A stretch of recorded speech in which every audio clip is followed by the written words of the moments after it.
اپنے بھائی اور دیور کو رسوا کرنا چاہا ہے تو تجھے احساس نہیں ہے، تو عورتوں میں بیٹھ کر کے عزت کما لے گی، تیرا شوہر تو 4 یاروں میں کھڑے ہو کر کے نام کما لے گا، لیکن جیسے ہی تانے ملا کرتے ہیں غریب بھائی کا کلیجہ ٹکڑے ٹکڑے ہوتا ہے اور تنہائی میں منہ چھپائے چھپائے پھرتا ہے، تیرے سامنے نہیں آتا، کہیں تیرا منہ دیکھ کر کے لوگ یہ نہ کہنے لگے کہ یار ان کی مدد کی ہے تم نے، ان کا ولیمہ کیا ہے تو نے، جس کے بیٹے کا ولیمہ ہے وہ منہ چھپا کے گھوم رہا ہے اور تو اس کو رسوائی پہ رسوائی دیتا جا رہا ہے اور تو نے جانا نہیں ہے۔ خدا کی قسم جب یہ تنہائی میں جا کے روئے گا کہے گا یا اللہ بیٹا دیتا نہ دیتا کم سے کم غریبی نہ دیتا، اور اگر غریبی بھی دی ہے بیٹا بھی دیا ہے تو کم سے کم کسی کا محتاج نہ کرتا، اور محتاج کیا تھا تو یا اللہ ہمیں یوں رسوا نہ کرتا، سر عام ہمیں سر عام بدنام نہ کرتا۔ اللہ اکبر، جیسے یہ بات غریب کے منہ سے نکلتی ہے تو یہ واضح پھر زمین پہ نہیں ٹھہرا کرتی ہے، آسمان کی دیواروں کو چیرتی ہوئی اللہ کے عرش سے جا کے لپٹ جاتی ہے، اور جب لپٹتی ہے نا پھر اللہ کا عرش ہلنے لگتا ہے، اور تو نے غریب کو رسوا کیا، تو نے کمزور کو رسوا کیا۔ یاد رکھنا تو آج یہاں جتنا چاہے رسوا کر لے، جتنا چاہے رلا لے، جب قیامت کا دن ہوگا اللہ تجھے بھی اٹھائے گا، اس غریب کو بھی اٹھائے گا، اس دن کہے گا اے میرے غریب بندے جا، تیرا راستہ بلا حساب جنت میں کھولا گیا ہے، اسے بے حساب جنت دے گا، اور تجھے پکڑ کے اللہ قیامت میں اتنا رلائے گا، اتنا رلائے گا کہ روتے ہوتے آنسو کم پڑ جائیں گے، کوئی آنسو پوچھنے والا نہیں ہوگا۔ اگر عزت چاہتے ہو تو کسی کو رسوا نہ کیا کرو، اگر زخموں پہ مرہم رکھتے ہو تو اجاگر نہ کیا کرو، رات کے سناٹے میں مدد کیا کرو، جب ایسا کرو گے غریب بھی مسکرائے گا، خدا کی رحمتیں بھی مسکرانا شروع ہو۔ نعرہ تکبیر، نعرہ رسالت، فیضان اعلی حضرت علامہ مفتی حماد رضا صاحب قبلہ، نعرہ تکبیر، نعرہ رسالت، زندہ باد زندہ باد، سبحان اللہ سبحان اللہ۔ بات سمجھ رہے ہیں میرے بھائی؟ جی مہربانی کرو۔ اور فرمایا گیا 3 ایسے لوگ ہیں اللہ قیامت کے دن جن کی طرف توجہ ہی نہیں فرمائے گا۔ اللہ، ان میں ایک شخص کو شمار کراتے ہوئے فرمایا گیا ایک وہ شخص ہوگا جو احسان کر کے لوگوں کو احسان جتائے گا۔ جی جی، فرمایا گیا بخشش تو بہت بڑی بات، اللہ اس کی طرف توجہ ہی نہیں فرمائے گا۔ اللہ، مہربانی کرو، کسی غریب کی مدد کی ہے تو پھر اس کی رسوائی گلی گلی نہ کرو۔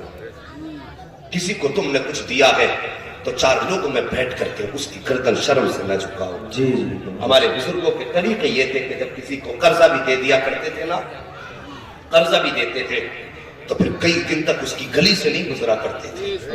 بے شک بے شک، سبحان اللہ، کئی دن تک اس کی گلی سے نہیں گزرا کرتے تھے، کئی غریب مجھے دیکھ کے شرم سے شرمندہ نہ ہو جائے۔ آئے واہ، اور آج صاحب ہم کسی کی 10,000 دے کے مدد کرتے ہیں تو جیسے وقت آیا، یاد ہے جب تیرے اپنوں نے تجھے 500 روپے نہیں دیے تھے میں نے 10,000 دے کے تیرا کام چلایا۔ جی جی جی، صحیح بات ہے۔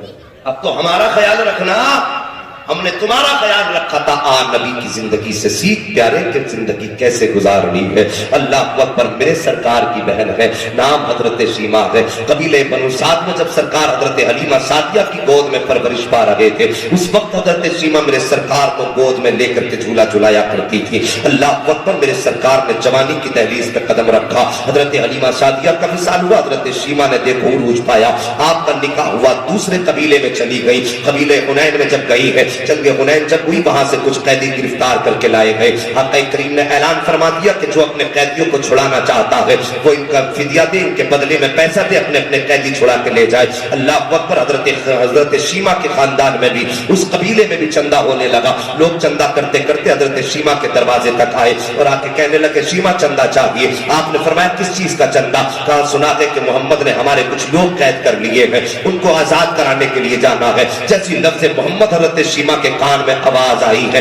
فوراً چہرے پہ نور آ جاتا ہے، آنکھیں چمکنے لگ جاتی ہے، فرماتی ہے ذرا پھر سے نام لینا، کیا نام لیا ہے؟ لوگوں نے کہا نام محمد ہے۔ کہتے ہیں اگر میں سوچ رہی ہوں اگر یہ وحی ہے تو پھر پیسے کی ضرورت نہیں ہے، چلو مجھے اس کی چوکھٹ تک لے چلو۔ کہا پھر پیسے کیوں نہیں؟ تب حضرت شیما نے کہا تھا تم نہیں جانتے ہو محمد رشتے میں میرا بھائی لگا کرتا ہے، میں اس کی بہن لگتی ہوں اور بھائی کے دروازے پہ بہن کی جھولی چلے گی، آج لے کر کے چلو، کسی پیسے کی ضرورت نہیں ہے۔ قبیلے والے वालों ने इतना सुना था, कहने लगे चलो फिर हजरत शीमा को लेकर के गए। मेरे नबी करीम सरवर कुरैन सल्लल्लाहु तआला अलैहि वसल्लम के दरबार के सामने सहाबा नंगी तलवारें लेकर के खड़े थे। अब किसी में हिम्मत नहीं जो आंखें उठा के देख लेता। वो दौर और था कि लोग कूड़ा डाला करते थे, वो दौर और था कि कोई ओझड़ी डाल दिया करता था, वो दौर और था कि कांटे लोग बिछाया करते थे। लेकिन अब ये वो दौर आ गया है कि अब कोई नजर उठा के भी मुस्तफा को देखने की हिम्मत नहीं कर सकता है। सहाबा ने नंगी तलवारें लगाई है। हजरत शीमा आई है जो सहाबा इकराम दरवाजे के सामने यूं तलवारें लगा करके खड़े थे। हजरत शीमा ने झुक के जैसी तलवारों की ओर से देखा है,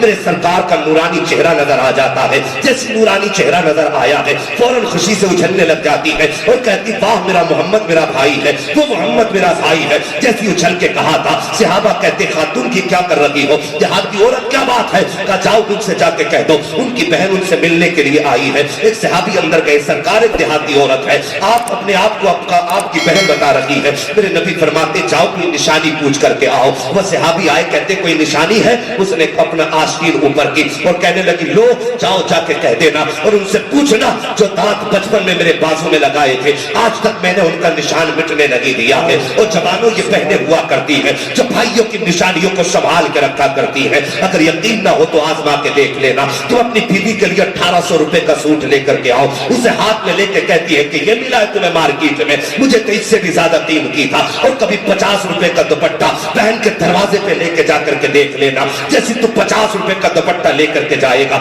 वो हाथ में लेके कहे कि भाई मेरे घर पे कपड़े की कमी ना थी, कम से कम ये पैसा अपने बच्चों के लिए उठा के रख देता। अल्लाह अकबर, ये बहनों का प्यार हुआ करता है। और उसके बावजूद भी अगर तू दुपट्टा उसको दे के आ जाए तो सारी जिंदगी संभाल के रखती है, आखिरी दम तक कहती है अगर इंतकाल हो जाए तो जनाजे में भाई की निशानी रख देना। ये बहनों के रिश्ते भाइयों से हुआ करते हैं, बड़ा मान होता है बहनों को भाइयों पर। आज बहनों का दिल तोड़ के कहते हम कामयाब हैं, बहनों को धक्का दे के कहते हम आला हजरत का दामन नहीं छोड़ेंगे, उनको रुला के कहते हम मुंह से आदम का दामन नहीं छोड़ेंगे। मैं कहता हूँ साकिब ये इस्लाम की तालीम रखी है, इस्लाम की तालीम दे। तुमने अपनी बहनों को अपनों से यतीम बना दिया, उनको लावारिस बना डाला। तुम्हारी बहनें तुम्हारे दरवाजे पे आज अजनबी बन के खड़ी है। और खुदा का वास्ता बहनों के साथ अजनबी ना बना करो। अगर बाप का इंतकाल हो जाए तो सारी जिंदगी बहनों के सामने ऐसे खुश होके आया करो जैसे बाप खुश होके आया करता था, ताकि जब तू दरवाजे पे आए और तेरे चेहरे पे खुशियां देखे तो यार चेहरा तेरा होना चाहिए, बहन को याद बाप की आ जानी चाहिए,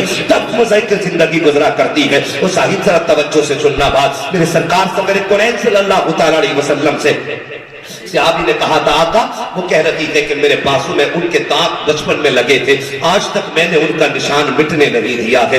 ये बहनें होती भाई का निशान नहीं मिटने देती है, ये निशानी के तौर पे संभाल के रखा है। मेरे नबी ने इतना सुना इतनी तेजी से उठे कि आका करीम की जो चादर मुज़म्मिल वाली कांधे पे रखी थी फौरन नीचे सरक जाती है। आका फरमाते सहाबा आने दो, सहाबा आने दो। जैसी हजरत शीमा आई है नबूवत वाली पल के उठी है और इस शान से उठी के आंखों में आंसुओं की सौगात है। सरकार की निगाहें आंसुओं से गुस्ल कर रही है और वो आंसू मुकद्दर वाले हैं कि आंखों के बंधन पलकों के बंधन तोड़ने के बाद मेरे सरकार के रुखसार पे बहना शुरू हो जाते हैं। आका हजरत शीमा को देख रहे हैं, रोते जा रहे हैं, देखते जा रहे हैं, आंसू बहाते जा रहे हैं। सरकार ने आगे बढ़ के बहन का इस्तकबाल किया है, हाथ पकड़ के कहा बहन कैसे आना हुआ है, जैसे इतनी बात कही ना कैसे आना हुआ है। कबीले के लोग भी साथ थे। हजरत शीमा ने सरकार का हाथ पकड़ा और हाथ पकड़ के कहती भाई जरा तन्हाई में कुछ बात करनी है। अभी कलमा नहीं पड़ा हजरत शीमा ने, कहती भाई तन्हाई में कुछ बात करनी है। मेरे नबी फरमाते हैं क्या बात है? तन्हाई में गए, कहा शीमा क्या कहना चाहती हो?